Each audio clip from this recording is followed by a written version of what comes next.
Aside from that, ito pa yung isang balita na mainit din ngayon. Aba, yung PNP chief parang may sariling batas. Hindi parang may sariling batas. Dahil nga naman, sandali, hindi pwedeng presidente, vice president, senate president, speaker of the house, and chief justice lang ang pwedeng dumaan. Dapat pati ang PNP chief. Parang ganun dumaan doon sa busway. Alam naman natin, itong iskandalo na ginagawa nito ni PNP chief. Iginit ni PNP Chief Romel Marbil na mayroon umanong memo na pumapayag sa pagdaan sa EDSA busway ng mga marked vehicle ng pulisya tuwing may emergency. Kasama ba riyan ang meeting o yung pagpupulong? Ang sabi ng memo ng Highway Patrol Group at ng Palasyo sa pagtutok ni Joseph Moro. Gusto makausap ng PNP ang Transportation Department kung pwedeng payagan ang mga emergency unit ng PNP sa EDSA busway. Kasunod yan ang pagsita sa convoy na dumaan sa busway na ayon sa bumabang pulis ay maghahatid sa PNP chief. Sabi ko nga, there's an emergency. There's a law na talagang pag-emergency, you can use the bus lane. Meron na po. Ito, isang halimbawa pa ito ng pagiging diktador o kasi parang may sarili siyang batas. There is a law. Pag emergency, may karapatan kami. May memong ganun. Some memo already that if you can, the PNP in marked vehicles, you can use po yung bus lane. Marked vehicles po ba yung sa inyo? Hindi, kasi when you say marked vehicles, government vehicles, nakita natin yung plaka private. Oo, yung HPG. Ang palpak nga Ang pinatikitan, ang bumalik para matikitan ay yung HPG. Hindi yung private vehicle. Dapat yung private vehicle. Tama ka, marked vehicle. Asan ang marked vehicle doon? Yung dalawang SUV na yun, hindi marked vehicle yun. Wala nakasulat doon. 'Di ba? As a matter of fact, sinitay mo yung mga dating PSPG na dumadaan dyan na may ini-escort, may binabantayan silang mga VIP. Sinita mo kasi naglagay ng PNP logo doon sa kanilang private vehicle. Na ang sakay naman, mga pulis din. Sinita mo yun. Naalala ko yun. Naalala ko talaga yun. Tapos this time, okay na pag ikaw.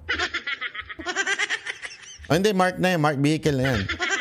So ayun ay senyales ng parang may pagkadiktador.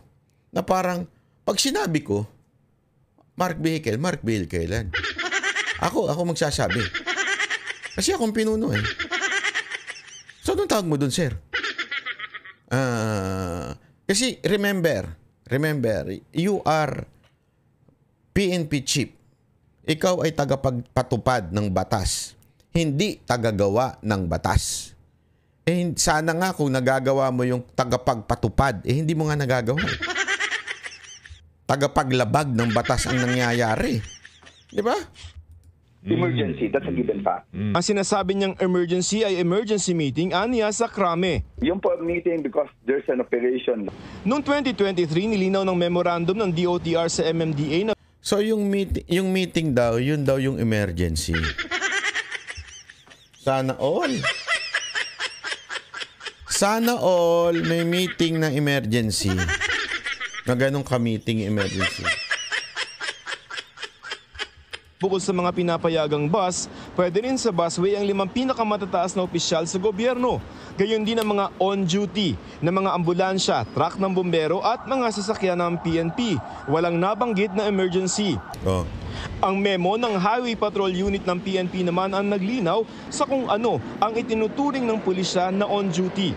Ito aniya ay yung mga sasakyang may marka ng PNP na rumiresponde sa ongoing na law enforcement at security operations. Pati paghabol sa mga kriminal o hot for... May inahabol daw na kriminal. Asan yung kriminal doon? Doon sa inahabol ninyo. Asan? Nahuli nyo?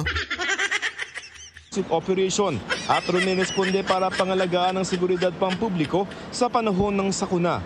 Eto, patay tayo dyan. Dinagdagan pa ng sarili. Iba pang emergency. Para talaga makalusot no? Iba pang emergency. Ayos din kayo, no? Para pwedeng sumit dyan. Ito pala naman Meron naman palang memo. Ano itong memo na to? Iba pang emergency. Ang lupit nyo. Kanino galing yan? Highway Patrol. Hindi galing sa SAIC yan, ha? O yung DOTR na siyang namumuno ng busway. Tandaan niyo, may kanya-kanyang papel po yan, ha? May kanya-kanyang papel po yan. Yung busway na yan, pag jurisdiction yan ng DOTR SAIC. Okay? Etong memo na sinasabi, memo ng Regional Highway Patrol Unit. Okay? Ano ba yung definition ng on-call? PNP na vehicle na on-call. Yan yon. Kasi ito si Marbil, minimix niya eh. Yan daw yung memo doon sa DOTR SAIC. Walang ganun. Sinasabi na nga ng meron na nga na walang ganung memo. Ito yung sinasabi mo ay yung sino ba yung tinatawag na on-call? Ayan, ito po yung mga on-call na yan. 'Di ba po? Rumeresponde sa law enforcement at security. Ayan, at yung panghuli, pinakamalupit, iba pang emergency. Sino magde-define yan? Kami. O edi kayo na batas. Gago! Di ba? Kayo na pala ang batas ngayon. Di ba? Sila na ang batas. At iba pang mga emergency. Dagdag pa nito, bawal sa busway yung mga PNP marked vehicle na ginagamit para sa administrative duties tulad ng pagdalo sa mga meeting. Ayan, no? Oh.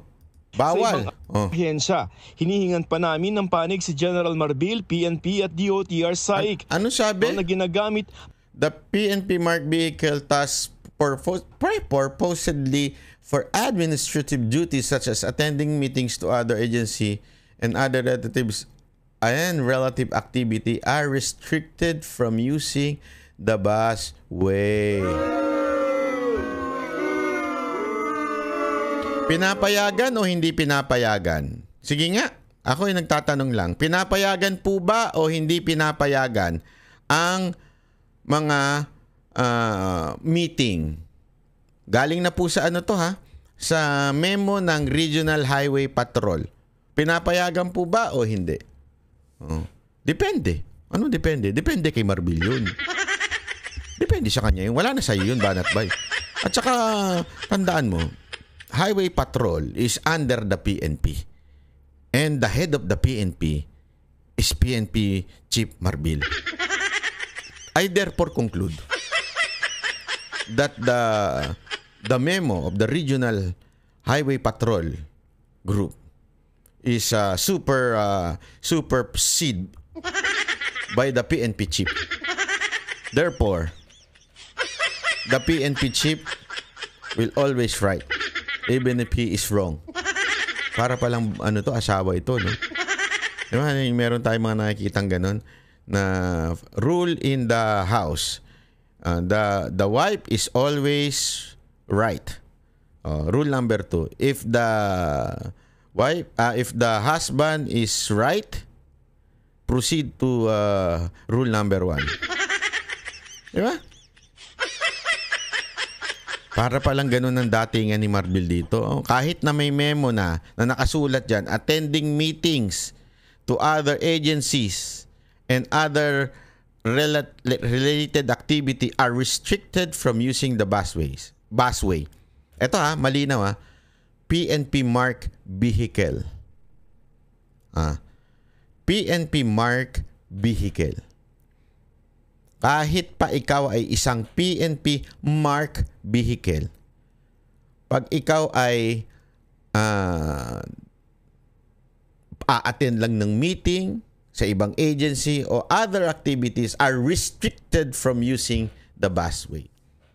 Di ba? So, ibig sabihin, kahit ikaw ay markado, kahit ba yan ay police mobile, basta pupunta ka lang sa meeting and other activities. So, ano ibig sabihin? Talagang yung emergency ay yung matter of life and death. O kaya may kriminal na hinahabol, 'di ba? Meron talagang operasyong hinahabol, may hinostage sa lugar na ito at kailangan puntahan kagad. Yan, 'di ba? Yung pwede yun. Pero yung basta lang dadaan diyan kasi may meeting kahit marked vehicle ka pa. So ano na masasabi mo, PNP Chief? Nga ka dito. So, ito yung mga, kasi tandaan natin pinapakita ko sa inyo kung papaano nagiging diktador na itong gobyerno na ito. Ibig sabihin ng diktador, kung ano yung gusto ng pinuno, yun na yung batas. Para sa administrative duties tulad ng pagdalo sa mga meeting sa ibang ahensya. Hinihingan pa namin ng panig si General Marbil, PNP at DOTR SAIC. Wala pa ring update sa binanggit ni Interior Secretary John Vic Remulla kahapon na pagpapaimbestiga sa insidente. Pero sabi ng Malacanang ngayon kung totoo mang pinapayagan ang mga emergency, dapat lamang po ito ay mapatunayan. Hindi po ito maaaring maabuso at gagamitin lang po yung salitang emergency. Dagdag pa ng palasyo, kapag ka po kasi sinabi natin na miyembro ng PNP, ambulansya, fire truck, hindi po kasama doon yung emergency meeting. Kung may emergency meeting, mas maganda po umalis sila na mas maaga sa kanilang bahay. Ayun, Sa GMA Integrated News, Joseph Moro. tanungin natin, sino sa kanilang dalawa ang unang masisibak? Sige na, pustahan tayo dyan, oh. Pustahan talaga. Hindi. Pustahan lang. Laro-laro lang. Wala namang pera involved. Pustahan lang. Sino unang masisibak sa kanilang dalawa? O sino unang magre-resign? Huwag na natin sabihin masisibak. Magre-resign na lang. Sino sa kanilang unang dalawa? Si Marbil o itong si Vlogger Castro na nasa Malacanang? Sino po? Sagot nyo siya sa baba. Isulat ninyo. Number 1, Marbil. Number 2, si Vlogger Yusek Castro. Sino sa kanilang dalawa ang unang masisibak o di kaya magre-resign? Sino doon sa dalawa? 1 or 2? Ha? Pili na kayo. Ding dong, ding dong, ding dong, ding dong, ding. Ganyan pag mga game show, di ba? O, sige na, sagot na. Tagal nyo sumagot eh. Pag umabot kayo dito sa video na to, kailangan kayo sumagot. Hindi pwede yung nakiki-ano lang kayo, join. Sagot-sagot din, ha? Okay. Kami ang boses ng masa, hindi natatakot. Katotohanan lang, di kami nalulunod. Walang bahid ng sismis, lahat ay totoo. Kahit sino ka pa, pag mali ka babanatan ka. Walang pinipili kulay, wala kaming kinikilingan. Basta para sa bayan, kami lalaban. Pag tama palakpakan, pag mali banatan. Di matitinag, di matatakot, para sa bayan tuloy ang sigaw. Sa harap ng kamera, walang halong takot. Mga baluktot, lahat kayo'y tutumba. Ang hustisya at totoo, yun lang ang mahalaga.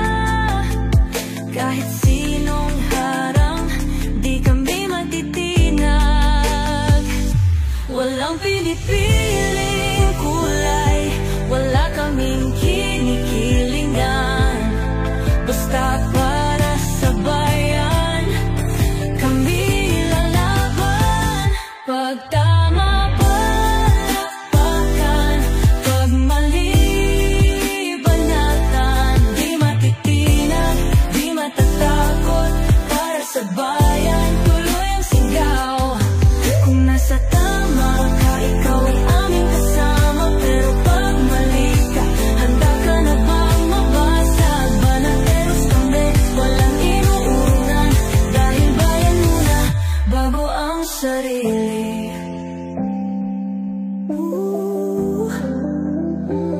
Bago ang sarili.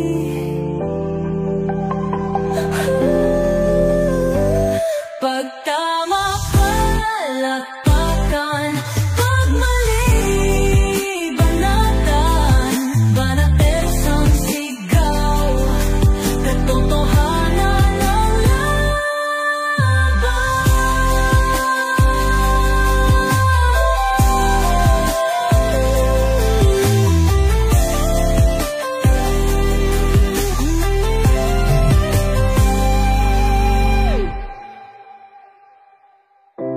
Sa